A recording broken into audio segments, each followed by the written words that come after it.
Hello and welcome back to the channel. Now, if you are new around here, please subscribe. We are trying to hit 500 subscribers by the launch of FM21, which is probably around the end of the year. So please subscribe, guys. We're about 150 away. Now, obviously, this has been free on the Epic Store for last week. So if you guys are new, this video does help you, or you just bought it recently, or just have problems in general. This is a great video for you. Top 5 tips on FM20. Hope you guys enjoyed. Let's go on to tip number 1. If you guys are looking to buy any retro or current football shirts, classicfootballshirts.com is the place to go. Use the link in the description below and Longhurst at checkout for 10% off of your order. Classic Football Shirts stock over 300 new items per day and is definitely the place to go for all your classic football shirts needs.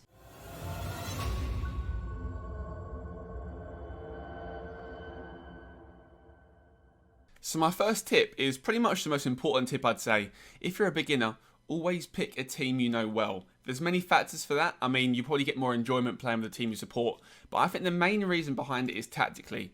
If you go for West Ham, for example, you're a West Ham fan, you know that we'll play a 4-2-3-1 with wingers. You'll know that Sebastian Haller is our best striker. Without even having to look at the attributes of these players, you'll know roughly who is best. Obviously, you've got different variations of attributes. You might want a quicker player, or a slower player, or a better passer, but you tend to know that from real life experience. Obviously, Football Manager is based on real life, and also real teams do use Football Manager as a database. So most attributes are accurate. Most of them, I say most, some are a bit suspect. But in the grand scheme of things, most things you know in real life do apply to Football Manager when it comes to picking players. Not necessarily tactics, but picking players. You'll know that Haller's more of obviously a taller player or a better finisher than Antonio. So say that, for example, you put Haller up front. You then know West Ham like to play with a left winger, normally right-footed, maybe Felipe Anderson. You know he likes to try and beat a man when he's in confidence, that is. You know he's quick, you know he can dribble, you know he's possibly good. So you play someone like him. You know who your top prospects are, like Bowen and Rice. You know that Rice is our best midfielder. He has to play, and he's more defensive-minded than offensive-minded. Stuff like that, you can't really teach to an extent. You kind of know the players or you don't. You can learn it over a period of time, but the team that you know, for example, you know without even having to look through, it saves you time. Without having to spend 5 minutes comparing Fabianski to Randolph. You know Randolph is not as good as Fabianski. You know Fabianski is a better goalkeeper all round. So that makes it so easy to pick your team. And it gives you a better foundation to learn the game without too much pressure of have I made the right team choice, because you know that your decisions are mostly right. Doesn't mean your tactics are correct. Your tactics could be different. Sometimes certain things, like every game, some things work, some things don't. But at least you have that foundation to understand what will work and what won't in terms of players. On to tip number 2, pretty much same as the team. Keep your tactics simple. Don't go too expansive. Don't go too complicated. Especially at the start when you pick a team, you don't want to change it too much. So let's say, for example, you want a wide team.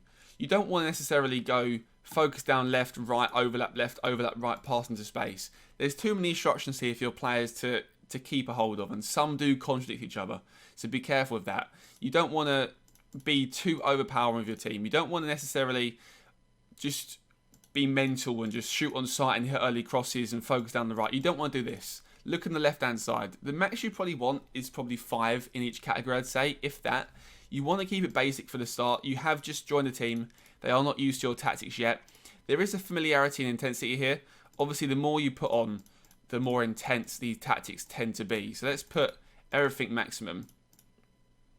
You will see that intensity does go up there to quite a high level. So you don't really want that. You want to keep it not too intense, but really familiar. You don't want to go too ridiculous with your tactics there, because obviously it takes a while to adjust. And while you're adjusting, you could have some really tough teams to play against. You play against Watford, City, Villa, Everton. Some tough games there. You don't want a stupid tactic to go into the season and your players not know it. So keep it simple and probably build up from there is my top advice. Also, this is another tip here. So tip number 3, don't change things too often. You may lose your first couple of games, but there's nothing worse than going, oh, I've got a 4-2-3-1.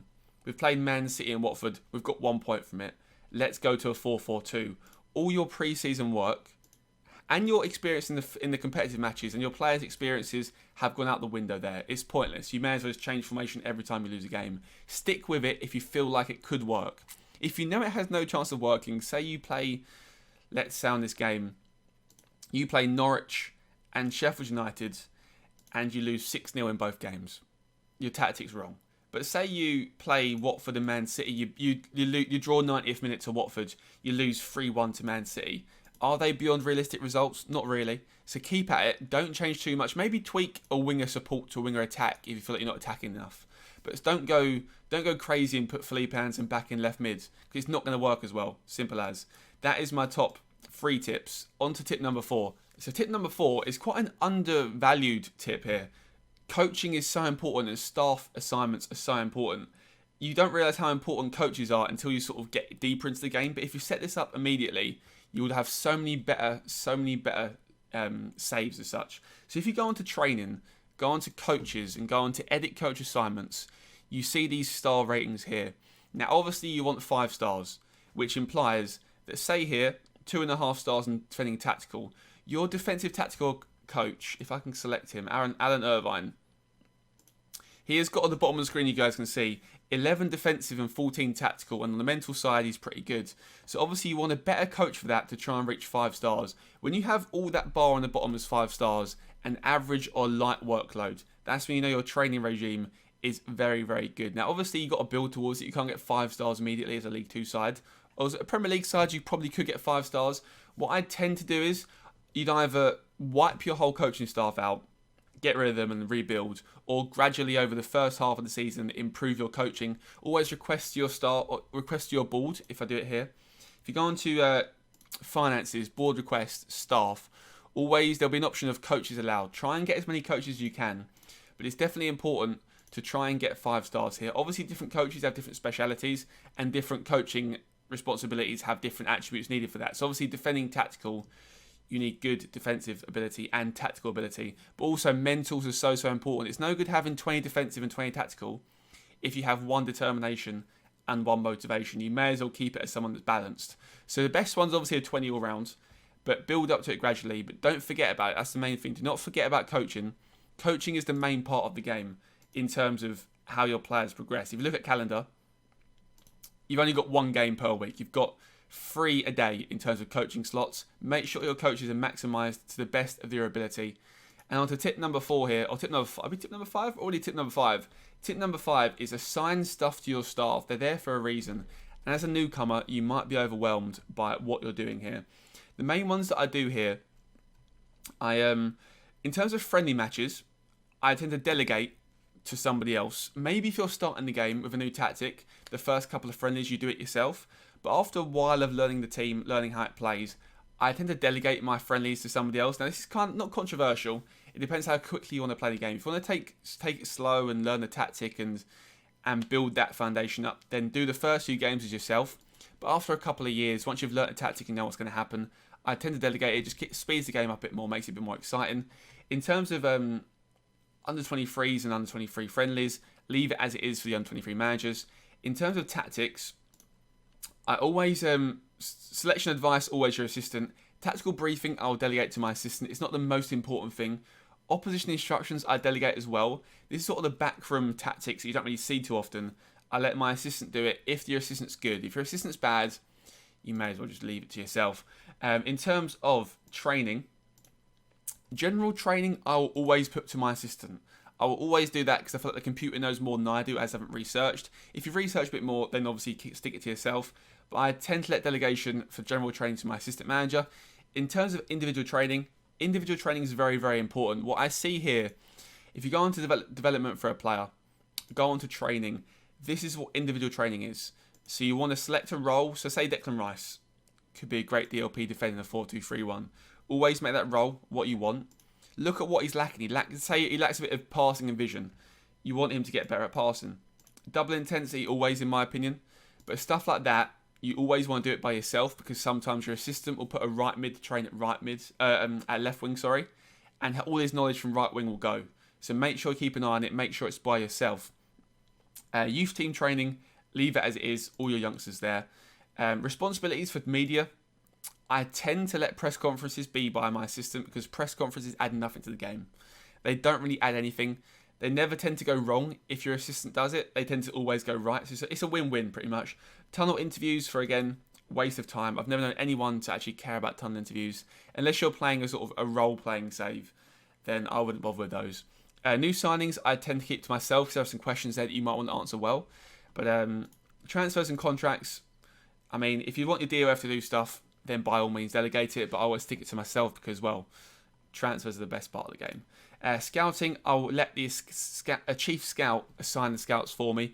You can delegate control, simple as. It just adds a new option here on the scouting tab where you can create a new assignment here.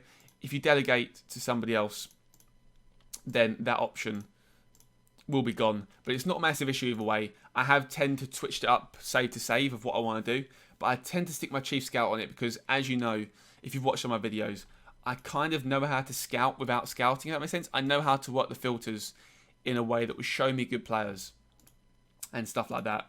In terms of staff, team selection, always yourself. Always pick your own team. Hiring, firing staff. I mean, as a newcomer, I would probably say stuff like loan manager, medical staff, I would delegate. Stuff like under-23s, probably delegate as well because you're not really in-depth in the game where you know what you're doing, if that makes sense. No offence to you newcomers, but obviously everyone starts somewhere. You don't want too much responsibility as you could forget some important stuff. So I'd delegate the youngster stuff, delegate their loan managers, but keep the main things to yourself. In terms of board, obviously you can't do anything there. But overview, pretty much, you take a mixed responsibility just so you're not too overwhelmed at the start of the game. But I hope you guys enjoyed. A bonus tip for you here, guys. Enjoy the game. It is a game. That's all it is. It's not life or death. Obviously, you want to win.